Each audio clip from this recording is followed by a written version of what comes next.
오늘은 예언하기를 원하노라 라는 제목을 가지고 말씀을 나누도록 하겠습니다. 말씀을 보실까요? 내가 예언하는 능력이 있어 모든 비밀과 모든 지식을 알고 또 산을 옮길 만한 모든 믿음이 있을지라도 사랑이 없으면 내가 아무것도 아니요. 말씀을 통해 여러분은 예언에 관해서 무엇을 깨닫게 되십니까?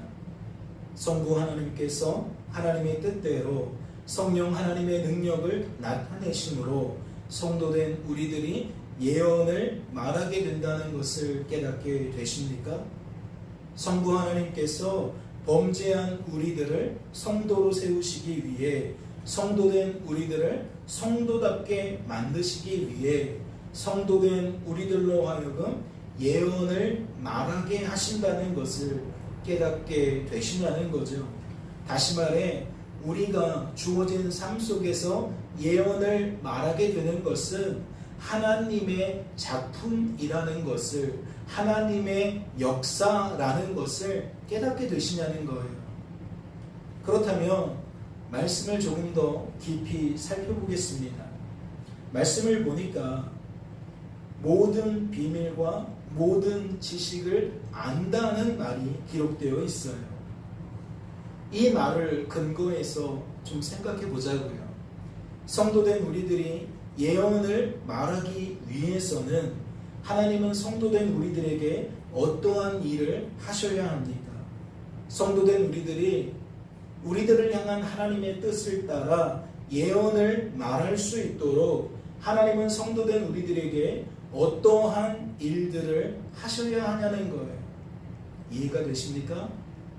우리가 예언을 할 수 있는 것은 하나님의 작품이라 그랬죠. 그러면 우리가 하나님의 뜻을 따라 예언을 하기 위해 하나님은 무엇을 우리에게 하셔야 하냐는 거예요. 예언할 수 있도록 우리의 상태를 어떻게 만들어 주셔야 하냐는 거죠. 말씀을 보니까 하나님은 우리들에게 무엇을 알게 하셔야 합니까? 비밀을 알게 하셔야 합니다. 그러니까 누군가에게 예언을 말하려면 그 내용, 말해야 되는 내용을 하나님이 우리에게 먼저 알려주셔야 한다는 거죠. 그것을 말씀은 어떻게 표현하고 있는 거예요? 비밀이라고 표현하고 있는 거예요. 숨겨지고 감춰진 지식으로 소개하고 있다는 거죠. 그래서 비밀을 먼저 알려주셔야만 우리들은 하나님의 뜻을 따라 무엇할 수 있다? 누군가에게 예언의 말씀을 전달할 수 있다. 그렇다면 말씀을 보세요. 사랑을 추구하며 신령한 것들을 사모하되 특별히 예언을 하려고 하라 라고 되어 있습니다. 하나님께서는 성도된 우리들을 향해 특별히 예언을 하려고 하라 라고 말씀하셨다는 거예요. 그렇다면 이 말씀에 무엇이 전제되어 있는 겁니까? 이 말씀은 무엇을 바탕으로 기록된 것이냐는 거예요. 조금 전에 우리들이 살펴본 것처럼 특별히 예언을 하려고 하라라는 이 말씀 속에는 무엇이 선행되어야 하느냐? 하나님께서 성도된 우리들에게 예언을 말할 수 있도록 비밀과 지식을 알려주는 것이 선행되어야 한다. 그 이야기를 드리고 있는 거예요. 즉 하나님께서 비밀과 지식을 알려줄 테니 너희는 무엇하라? 특별히 예언을 하려고 하라. 지금 그러한 말씀이라는 거죠. 내가 알려줄 테니 너는 내가 알려준 것을 뭐하라? 예언하라. 그러한 의미가 이 1절 말씀에 담겨 있다는 거예요. 내가 예언을 말할 수 있도록 너에게 비밀과 지식을 알려줄 테니 너는 그러한 나의 뜻을 따라 주어진 삶 속에서 예언을 하려고 하라라는 의미가 되어진다는 이야기이지요. 그렇다면 말씀을 보세요. 방언을 말하는 자는 사람에게 하지 아니하고 하나님께 하나니 이는 알아듣는 자가 없고 영으로 비밀을 말함이라. 말씀을 통해 무엇을 깨닫게 되십니까? 성부 하나님께서 하나님의 뜻을 따라 성령 하나님의 능력을 나타내심으로 성도된 우리들이 무엇하게 된다? 방언으로 하나님께 기도하게 된다. 이러한 사실을 깨닫게 되십니까? 마치 하나님 때문에 우리들이 예언을 하게 되어지는 것처럼 우리들은 하나님 때문에 무엇도 하게 되어진다? 방언으로 하나님께 기도하게 되어진다. 이러한 사실을 깨닫게 되시냐는 거예요. 그렇다면 하나도 생각해 보죠. 말씀은 성도된 우리들이 방언을 말하는 것의 특징을 어떻게 소개하고 있습니까? 말씀은 성도된 우리들이 방언으로 하나님께 기도하는 것의 특징을 어떻게 소개하고 있냐는 거예요. 말씀을 보니까 알아듣는 자가 없다고 소개하고 있습니다. 그렇다면 묻지 않을 수 없죠. 방언으로 기도하는 소리를 알아듣는 자가 없는 이유가 무엇입니까?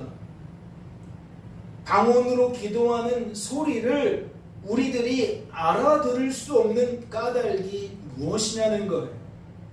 말씀을 보니까 영으로 비밀을 말하기 때문이라고 소개하고 있습니다. 방언 기도는 우리들이 성령 하나님의 능력을 따라 성부 하나님께 영으로 비밀을 말하는 것이기 때문에 우리들은 그 내용을 알아들을 수가 없다는 거예요. 그렇다면 1차적으로 누가 알아들을 수 없다는 거예요? 방언으로 기도하게 되어진 그 사람이 그러하다는 거예요. 즉 당사자가 알아들을 수가 없다는 거죠. 자신이 방언으로 기도할 때에 자신이 어떠한 내용으로 기도하고 있는지 그는 모른다는 거예요. 하지만 그것만은 아닙니다. 당사자만 알아듣지 못한다는 이야기가 아니에요. 이는 방언으로 기도하는 소리를 듣게 된 주변 사람들 역시 그러하다라는 이야기입니다. 그렇다면 묻지 않을 수 없어요. 말씀은 특별히 예언을 하려고 하라. 그렇게 말씀하신 다음에 그러한 하나님의 뜻을 소개한 다음에 어째서 방언으로 말하는 것을 소개한 걸까요? 어째서 방언으로 말하는 것을 그 다음에 바로 소개했냐는 겁니다.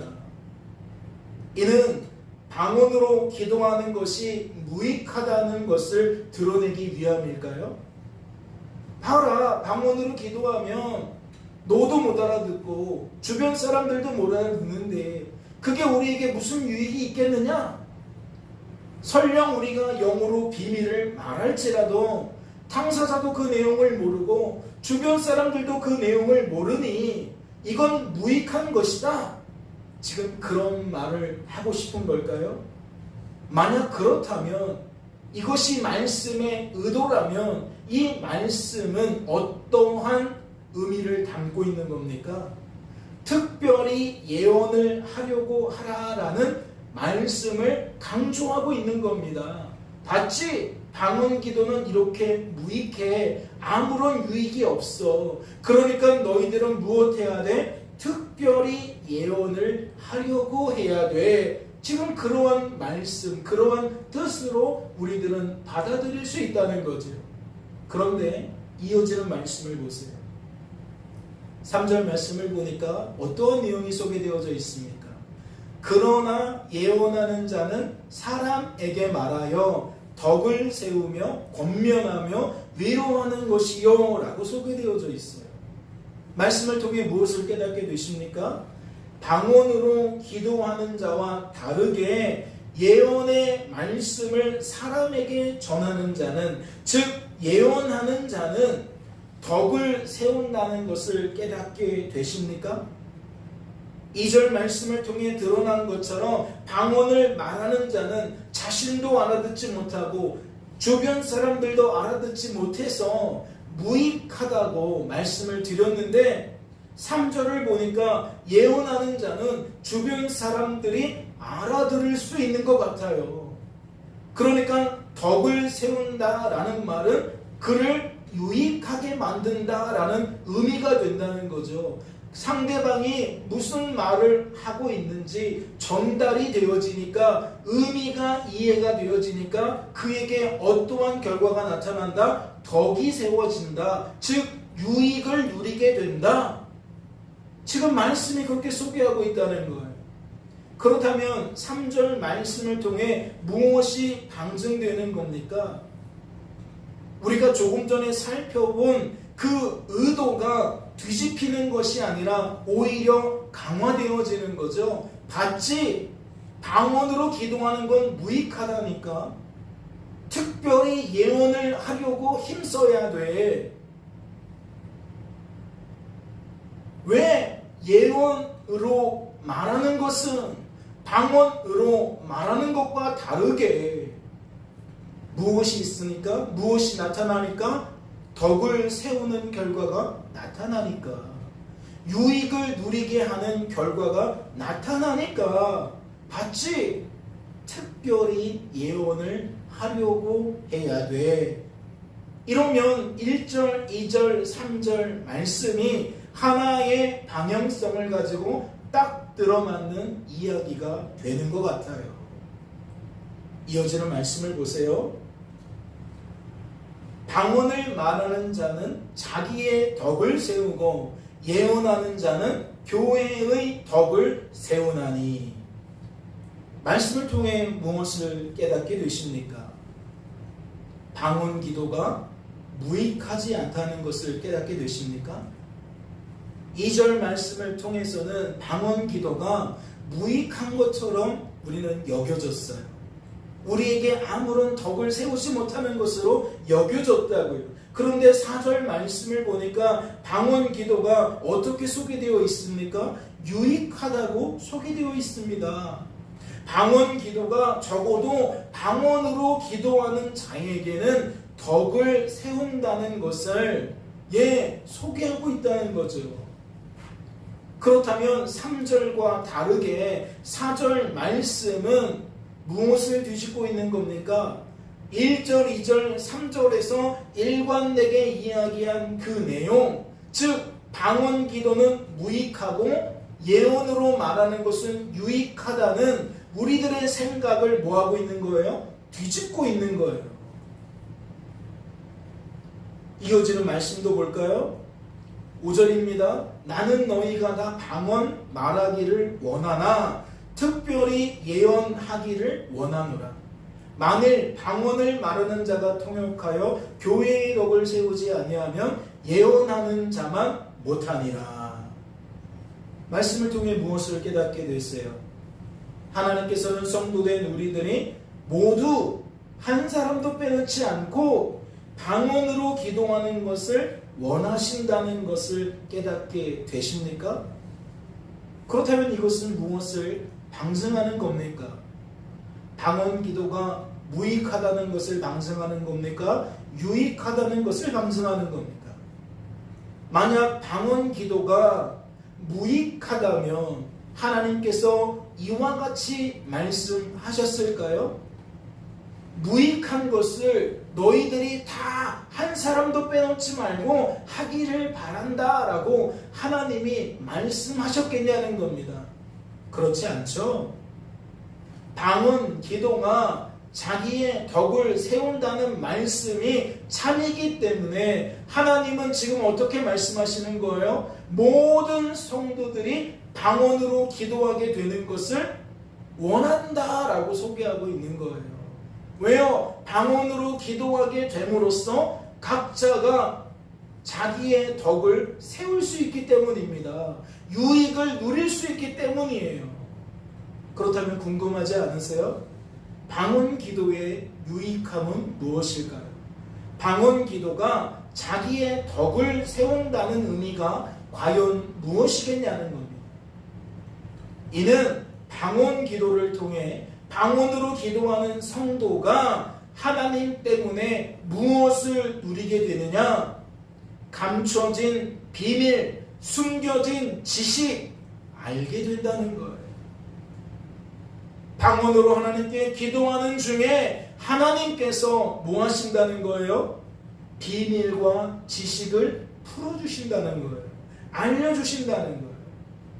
내가 하고 있는 이 소리를 하나님이 풀어주실 수도 있고, 소리는 소리대로고 하나님이 내 마음에 환상을 통해서든 말씀을 통해서든 생각나게 하시고 깨닫게 하시는 것을 통해 우리에게 무엇을 알려주신다, 무엇을 풀어주신다, 감춰져 있었던 비밀과 숨겨져 있었던 지식들을 알게 하신다는 거예요. 그게 방언 기도가 자기의 덕을 세운다는 의미라는 거죠. 그래서 하나님은 모든 사람들이 무엇하기를 바라는 거예요? 방언으로 기도하기를 바라시는 거예요. 방언 기도를 통하여 하나님께서 비밀과 지식을 알려주시기 때문에 모든 성도들이 방언으로 기도하기를 바라신다는 거죠. 그렇다면 그 결과가 무엇일까요? 성도된 우리들이 하나님 때문에 비밀과 지식을 알게 된 결과가 무엇이겠냐는 겁니다. 우리가 서두에 살펴본 것처럼 특별히 예언하기를 원하노라 라고 말씀하신 그 하나님의 뜻을 따라 뭐 하게 되는 거예요? 예언을 하게 되는 거예요. 깨닫게 만드신 그 비밀을 가지고 그 지식을 가지고 하나님의 뜻을 따라 우리는 사람들에게 말하게 된다는 거죠. 지금부터는 그 좋은 예를 말씀 속에서 찾아서 생각해 보고자 합니다. 말씀을 보실까요? 오순절 날이 이미 이름에 그들이 다 같이 한 곳에 모였더니 호련히 하늘로부터 급하고 강한 바람 같은 소리가 있어 그들이 앉은 온 집에 가득하며 마치 불의 혀처럼 갈라지는 것들이 그들에게 보여 각 사람 위에 하나씩 임하여 있더니 그들이 다 성령의 충만함을 받고 성령이 말하게 하심을 따라 다른 언어들로 말하기 시작하니라. 말씀은 지금 어떠한 내용을 소개하고 있는 겁니까? 절기로서 오순절 날에 성령 하나님이 예루살렘에 강림하신 사건을 소개하고 있는 겁니다. 그날 어떠한 일이 있었습니까? 예수님의 제자들이 성령의 충만함을 받고 성령이 말하게 하심을 따라 갑자기 다른 언어들로, 즉 방언으로 말하게 되었습니다. 그렇다면 묻지 않을 수 없어요. 예수님의 제자들이 방언으로 말하게 되었다는 것은 무엇을 의미할까요? 사도행전 2장 4절 말씀이 담고 있는 이 내용은 과연 무엇을 소개하고 있냐는 겁니다. 우리가 직전에 살펴본 것처럼 예수님의 제자들이 방언으로 하나님께 기도하게 되었다라는 것을 의미할까요? 말씀을 자세히 보세요. 말씀은 무엇을 직접적으로 소개하지 않습니까? 그들이 하나님께 기도하고 있었다라는 내용을 직접적으로 소개하고 있지 않아요. 그러니까 고린도전서 14장 2절 말씀에 소개되어져 있는 방언으로 하나님께 기도하는 모습이 지금 사도행전 2장에 소개된 내용과 일치하는지 우리는 알 수가 없다는 거예요. 확정할 수가 없다는 거죠. 그런데 말씀은 성도된 우리들이 추측할 수 있는 단서를 남기고 있습니다. 말씀을 보세요. 볼지어다 내가 내 아버지께서 약속하신 것을 너희에게 보내노니 너희는 위로부터 능력으로 입혀질 때까지 이 성에 머물라 하심이라. 오직 성령이 너희에게 임하시면 너희가 권능을 받고 예루살렘과 온 유대와 사마리아와 땅끝까지 이르러 내 증인이 되리라 하십니다. 예수님은 십자가에 달려 죽으시고 장사한 지 3일 만에 부활하셨죠. 그리고 50일 뒤에 예수님의 제자들에게 나타나셔서 마지막으로 하늘로 올라가시기 전에 말씀하셨습니다. 지금 누가복음 24장 49절 말씀은 예수님께서 승천하시기 전에 그 모여있는 500명의 사람들에게 이야기를 하신 내용이에요. 뭐라고 말씀하셨죠? 볼지어다. 여기서 말하는 볼지어다라는 것은 하나님의 권능으로, 하나님의 말씀의 권위를 가지고 확실하게 이러한 일들이 있을 것이다 라는 이야기를 담고 있는 거예요. 볼지어다. 내가 내 아버지께서 약속하신 것을 너희에게 보내리니 너희는 위로부터 능력으로 입혀질 때까지 이 성에 머물라. 무슨 내용이죠? 성부 하나님께서 약속하신 것을 성자 하나님이신 예수님께서 예수님의 제자들에게 보내주신다는 거예요. 보내주시겠다는 거예요. 틀림없이 그렇게 하실 거라는 거예요. 그러니까 너희는 이 예루살렘 성을 떠나지 말고 이 예루살렘 성에 머물러 있으라는 거죠. 내가 하나님께서 약속하신 성령을 너희에게 보내줄 때까지, 너희가 성령으로부터 하나님의 능력을 입히올 때까지 이곳에 머물러 있으라. 지금 그 이야기를 하고 있는 거예요. 사도행전 1장 8절 말씀도 같은 얘기를 하는 거예요. 오직 성령이 너희에게 임하시면. 그렇다면 무엇이 궁금합니까? 과연 그 결과가 궁금하지 않나요? 예수님께서 제자들에게 이와 같이 당부하셨는데 과연 제자들은 어떻게 반응했을지 궁금하지 않냐는 거예요. 말씀을 보세요. 제자들은 어떻게 반응하고 있습니까? 제자들이 감람원이라 하는 산으로부터 예루살렘에 돌아오니, 즉 감람원이라 하는 산에서 어떠한 일이 있었던 거예요? 예수님이 말씀하시고 하늘로 올라가시는 그 사건이 있었던 거예요. 그런데 그 사건을 다 관람하고 다 목격하고 이제 그들이 어디로 향합니까? 예수님이 당부하신 것처럼 예루살렘으로 향합니다. 그들이 예루살렘에 향한 이유가 무엇입니까? 이 산은 예루살렘에서 가까워 안식일에 가기 알맞은 길이라. 들어가 그들이 요하는 다락방으로 올라가니 베드로, 요한, 야고보, 안드레와 빌립, 도마와 바돌로메, 마테와 및 알페오의 아들 야고보, 셀로딘, 시몬, 야고보의 아들 유다가 다 거기 있어. 예수님의 12제자를 지금 쭉 이야기한 거죠. 다음 이야기가 무엇입니까? 이 여자들과 예수의 어머니 마리아와 예수의 아우들과 더불어 마음을 같이하여 오로지 기도에 힘쓰고 500명의 사람이 그 말을 듣고 120명이 그 말씀에 따라서 예루살렘에 머물게 된 것을 말하고 있는 거예요. 그렇다면 말씀은 그들에게 어떠한 특징을 담고 있습니까? 그들은 예수님이 당부하신 것처럼 예루살렘에서 약속하신 성령을 기다렸는데 그들은 어찌하며 기다렸죠? 그들은 무엇하며 기다렸냐는 겁니다. 마음을 같이하여 오로지 무엇에 힘쓰더라? 기도에 힘쓰더라. 그러니까 그들은 예루살렘에서 마냥 그냥 기다리고 있는 게 아니에요. 기다리면서 무엇하고 있는 거예요? 마음을 같이하여 오로지 기도에 힘쓰더라. 오로지 기도에 힘쓰더라 라는 것은 기도에 많은 시간을 쏟으며 기도하는 일에 그들이 그들의 삶을 많이 뭐 했다는 거예요? 투자했다는 거죠. 기도하는 것으로 그들의 일과를 많이 보냈다는 이야기입니다. 다시 말해 예수님의 제자들은 약속하신 성령을 기다리며 날마다 기도에 힘쓰고 애썼다는 이야기이죠. 그렇다면 이러한 말씀은 성도된 우리들에게 무엇을 가능케 하는 겁니까? 무엇을 추측하게 하는 겁니까? 비록 말씀에는 그들이 기도했다는 직접적인 표현이 생략되어 있을지라도 아마도 그들은 그 날도, 즉 오순절 날도 무엇하고 있었을 것이다? 기도하고 있었을 것이다 라는 생각을 가질 수 있는 거예요.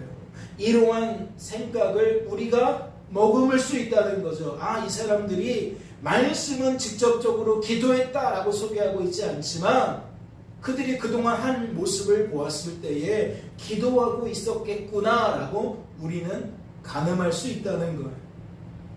그렇다면 말씀을 보세요. 그들이 기도하는 중에 방언으로 기도하게 되어졌어요. 그리고 어떠한 현상이 나타납니까? 그곳에 모였던 120명이 성령 하나님의 능력을 따라 방언으로 말하기 시작했는데, 방언으로 하나님께 기도하기 시작했는데 그 결과가 무엇이냐는 거예요. 베드로가 11 사도와 함께 서서 소리를 높여 이르되 유대인들과 예루살렘에 사는 모든 사람들아, 이 일을 너희도 알게 할 것이니 내 말에 귀를 기울이라. 때가 제3시니 너희 생각과 같이 이 사람들이 취한 것이 아니라 이는 곧 선지자 요엘을 통하여 말씀하신 것이 일렀으되 하나님이 말씀하시기를 말세에 내가 내 영을 모든 육체에 부어주리니 너희의 자녀들은 예언할 것이요 너희의 젊은이들은 환상을 보고 너희의 늙은이들은 꿈을 꾸더라. 중요한 대목이에요. 하나님께서 약속하신 것처럼 그 때가 되면 하나님의 영, 즉 성령을 너희 각 사람에게 부어줄 것인데, 마치 예수님이 직전에 뭐라 그랬어요? 승천하시기 전에 아버지께서 약속하신 성령을 너희에게 보내줄 것이다. 그 능력이 입혀올 때까지 이 성에 머물라. 딱 맞아떨어지는 얘기죠. 그러면 어떠한 일들이 벌어져요? 오직 성령이 너희에게 임하시면 내 증인이 되리라 라고 말씀하셨는데, 증인이 되기 전에 성령이 임하면 어떠한 현상이 나타납니까? 너희의 자녀들은 예언을 하고 너희의 젊은이들은 환상을 보고 너희의 늙은이들은 꿈을 꾸리라 라고 되어 있어요. 그러면 이 말은 무엇이죠? 성령이 강림하셔서 성령 하나님을 따라 그가 방언으로 기도하는 중에 무엇을 경험하게 된다? 예언, 즉 비밀과 지식을 알게 된다. 왜? 비밀과 지식을 알지 못하면 예언할 수 없잖아요. 감춰지고 숨겨졌던 비밀과 지식을 알게 될 것이다 라는 말을 예언할 것이요 라는 말이 담고 있는 거예요. 그러면 젊은이들이 환상을 본다는 건 뭐예요? 방언으로 기도하는 중에 환상을 통해 무엇을 깨닫게 된다? 비밀을 알게 될 것이다. 지식을 알게 될 것이다. 또 늙은이들은 꿈을 꾸리라. 무엇을 나타내고 있는 거예요? 방언으로 기도하는 중에 꿈을 꾸게 된다라는 거예요. 하나님의 일이 무엇인지, 하나님이 어떠한 일을 하실 것인지 미리 보게 된다는 거죠. 그러니까 성령의 충만함이 임하면 우리가 방언으로 기도하게 될 뿐만 아니라 기도하는 중에 이와 같이 다양한 형태로 하나님이 비밀과 지식을 그에게 풀어주신다. 지금 그 얘기를 하고 있는 거예요. 그때 내가 내 영을 내 남종과 여종들에게 부어주리니 그들이 예언할 것이다. 그래서 그 결과가 무엇이라는 거예요? 비밀과 지식을 다양한 방법을 통하여 풀어주시고 알려주시니까 그 은혜 속에 있는 자들이 사람들을 향해 무엇하게 되는 거예요? 예언을 말하게 되는 거예요. 또 내가 위로 하늘에서는 기사를, 아래로 땅에서는 징조를 베풀리니 곧 피와 불과 연기로다. 주의 크고 영화로운 날이 이르기 전에 해가 변하고 어두워지고 달이 변하여 피가 되리라. 누구든지 주의 이름을 부르는 자는 구원을 받으리라 하였느니라. 이 세상은 멸망을 향하여 달려가는데 하나님께서 성령 충만하게 하신 자들은 비밀과 지식을 깨닫고 사람들에게 예언의 말씀을 전하며 사람들을 뭐하게 된다는 거예요? 재앙으로부터, 멸망으로부터 건져낼 것이다 라는 거예요. 그래서 결론이 누구든지 주의 이름을 부르는 자는 구원을 받으리라. 이 예언의 말씀을 듣고 예수님이 메시아라는 것을 깨닫는 자는, 예수님이 하나님이시라는 것을 깨닫게 되는 자는 구원을 받게 될 것이다. 지금 그 이야기를 하고 있다는 거죠. 그렇다면 성도된 우리들은 이 상황을 어떻게 이해해야 되는 겁니까? 성령 강림 사건을 통하여 120명의 사람들이 방언으로 하나님께 기도하는 중에 무엇을 깨닫게 되었다는 거예요? 환상과 꿈을 통해 다양한 방법을 통해 비밀과 지식을 알게 되었다는 거예요. 그 증거가 뭐예요? 베드로인 거예요. 예수님의 제자인 베드로인 거예요. 방언으로 기도하는 중에 이와 같은 비밀과 지식을 깨닫게 되어서 사람들 앞에 그가 뭐하고 있는 거예요? 예언을 하고 있는 거예요. 예언의 말씀을 말하고 있는 거예요. 지금 이 일은 성부 하나님께서 요엘 선지자를 통하여 미리 약속하신 것인데 지금 성취되고 있는 것이다. 이들은 지금 술 취해서 이러고 있는 것이 아니라 성령 하나님의 능력을 입히었기 때문에 이러고 있는 것이다. 누구든지 주의 이름을 부르는 자는 구원을 받으리라. 예언의 내용은 결국 무엇이라는 거예요? 숨겨진 비밀과 지식은 무엇이라는 거예요? 하나님의 구원 계획이라는 거예요.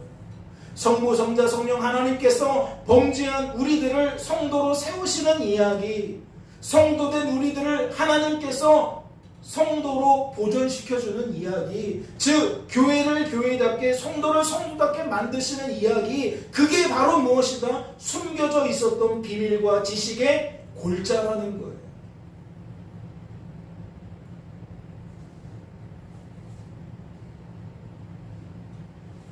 그렇다면 성도된 우리들은 이 기사에서 가장 주목해야 되는 내용이 무엇일까요? 저는 베드로가 처음에 사람들에게 했던 이 말이라고 생각해요. 비밀과 지식을 깨닫게 된 베드로가 사람들에게 이목을 집중시키면서 뭐라고 말합니까? 자 여러분, 수근수근거리지 말고 제 얘기 좀 들어보세요. 잠깐만 제가 하는 말을 좀 귀 기울여 주세요 라고 말하면서 뭐라고 말했죠? 이 일을 너희로 알게 할 것이다 라고 되어 있어요. 여기서 말하는 이 일은 무엇일까요? 지금 120명의 사람들이 성령 하나님의 능력을 따라 방언으로 기도하게 되어진 일을 말하는 거예요. 그러나 그것만은 아니죠. 그가 증거하고 있는 예언의 내용을 보니까 이 일은 어떠한 일이에요? 신령한 것들이에요. 고린도전서 12장에 소개되어져 있는 신령한 일들이라고요. 말씀을 보세요. 말씀에 뭐라고 되어 있어요? 형제들아, 신령한 것에 대하여 나는 너희가 알지 못하기를 원하지 않는다. 그러므로 내가 너희에게 알려준다.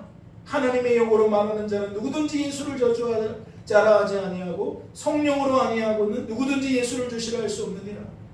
이 일은 곧 하나님이 하신 큰 일, 하나님의 구원 계획, 하나님이 아니고서는 죄에서 구원받을 수 없다는, 오직 하나님 때문에만 우리 구주 예수 그리스도를 나의 주 나의 하나님으로 영접할 수 있다는, 그러한 생각과 감정과 의지를 품을 수 있다는 하나님의 기적에 대해서, 하나님의 그 크신 은혜에 대해서 소개하고 있는 거예요. 방식이 똑같잖아요. 뭐라 그래요? 이 일을 알게 할 것이다. 지금 고린도전서 말씀에서도 이 일을 알기를 원한다. 이 일을 알려주겠다. 그 말의 뉘앙스가 사도행전 2장에서 베드로가 이야기했던 것과 똑같은 거예요. 그렇다면 그 결과는 무엇이어야 합니까? 아까 말씀을 드렸죠. 신령한 것들을 알려주시는 까닭은 범죄한 우리들을 성도로 세워주기 위함이고 성도된 우리들을 성도답게 만들기 위함이라 그랬어요. 그렇다면 그 결과는 무엇이어야 합니까? 베드로를 통해 예언의 말씀을 듣게 된 결과는 범죄한 우리들이 성도로 세워지는 결과로 이어져야 합니다. 성도된 우리들이 성도다워지는 모습으로 이어져야 합니다. 즉 각 사람이 유익을 누리게 되는 것으로 이어져야 한다는 거지요. 그렇다면 우리들은 사도행전 2장의 결과를 주목하지 않을 수가 없어요. 말씀을 보세요. 그 결과를 어떻게 소개합니까? 그 말을 받은 사람들은 세례를 받음에 이날의 신도의 수가 3,000이나 더하더라. 무엇을 방증하는 거예요? 범죄한 우리들이 성도로 세워졌다는 것을 방증하고 있는 거예요. 그날 예언의 말씀을 듣게 된 사람들이 우리 구주 예수 그리스도를 하나님으로 메시아로 영접하게 되었다는 것을 방증하고 있는 거예요. 그뿐만 아니에요. 이어지는 말씀을 보세요. 그들이 사도의 가르침을 받아 그날 있었던 일이 아니에요. 42절부터는 그날 이후에 벌어진 사건이에요.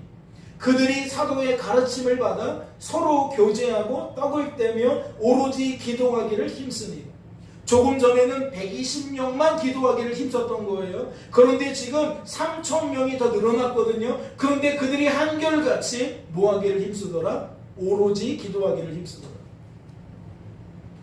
사람마다 두려워하는데 사도들로 말미암아 기사와 표적이 많이 나타나니 믿는 사람이 다 함께 있어 모든 물건을 서로 통용하고 또 재산과 소유를 팔아 각 사람의 필요를 따라 나눠주며 날마다 마음을 같이하여 성전에 모이기를 힘쓰고 집에서 덕을 떼며 기쁨과 순전한 마음으로 음식을 먹고 하나님을 찬미하며 또 온 백성에게 칭송을 받으니 주께서 구원받는 사람을 날마다 더하게 하십니다.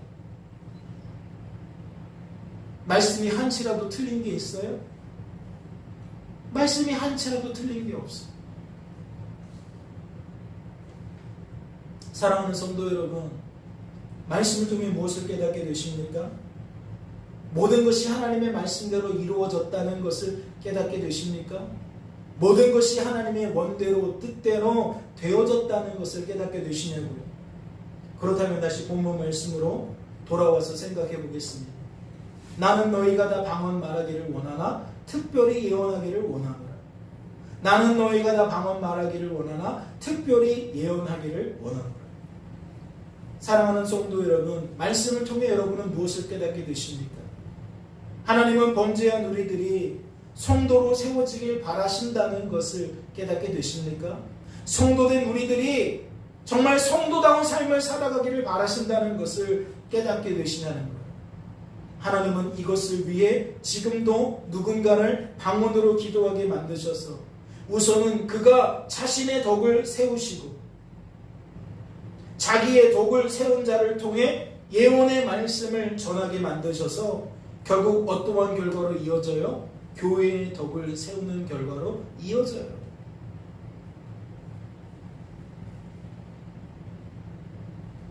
나는 너희가 다 방언 말하기를 원하나 특별히 예언하기를 원하나. 물론 오해해서는 안 돼요. 하나님이 숨겨진 비밀과 지식을 우리들에게 알게 하시는 방법이 방언밖에 없다. 그러면 안 돼요.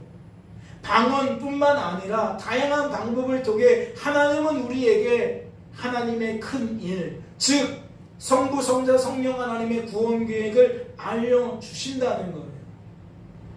요는 뭐예요? 핵심은 뭐예요? 알려주셨기 때문에 알려진 자는, 즉 깨닫게 된 자는, 알게 된 자는 그것을 가지고 뭐하게 된다? 말하게 된다. 친구에게 말하게 된다. 믿지 않는 부모님에게 말하게 된다. 왜? 나만 구원받을 수 없습니까? 나만 이 기쁨과 평안과 이 만족을 누릴 수 없으니까. 그러니까 알게 하신 하나님이 또한 전하게 만드셔서 사도행전 2장 말씀에 살펴본 것처럼 자기의 덕을 세우는 곳으로 끝나지 않고 교회의 덕을 세우는 곳으로 이어진다니까요. 우리가 성도답게 되어지는 것으로 끝나는 것이 아니라 우리를 통해 또 누군가가 성도로 구별되고 성도당해지는 결과로 이어진다는 겁니다. 하나님은 오늘도 그 일을 하고 계시는 거예요. 목회자에게 알게 하신 이유는 전하게 하시기 위함이고, 목회자를 세운 것처럼, 목회자가 알게 한 것처럼 여러분도 알게 하신 것은 여러분을 세우시기 위함이라는 거죠. 그리고 여러분을 알게 하시고 여러분을 세우신 이유는 여러분을 통해 또 누군가를 알게 하시고 누군가를 세우시기 위함이라는 거예요. 새롭게 주어진 한 주간의 삶 속에서도 이러한 하나님의 역사가 말씀에만 기록되어 있는 것이 아니라 우리들의 삶에도 기록되어질 수 있기를 주님의 이름으로 소망합니다. 잠시 기도합니다. 하나님 아버지, 오늘도 말씀을 통해 하나님과 하나님의 뜻과 하나님의 일하심을 주목하게 되었습니다. 말씀을, 삶의 결과를 장성한 사람들처럼, 신령한 자들처럼 말하고 깨닫고 생각하게 되었습니다. 아버지, 우리에게 알게 하신 것을 말하게 하시기 위함임을 깨닫습니다. 일주일의 삶 속에서 은사를 부어주시고 직분을 부어주시고 사역을 부어주셔서 우리들을 통하여 하나님의 뜻이 이루어져서 우리 개인이 유익을 누리게 하시고 우리의 유익이 우리 것으로만 끝나지 않고 우리 주변에 있는 사람들과 함께 누릴 수 있는 유익이 되게 하여 주시옵소서. 주께서 우리를 붙들어 주실 줄로 믿고 감사드리며 이 모든 말씀 우리를 죄에서 구원하신 예수님의 이름으로 기도하옵나이다. 아멘.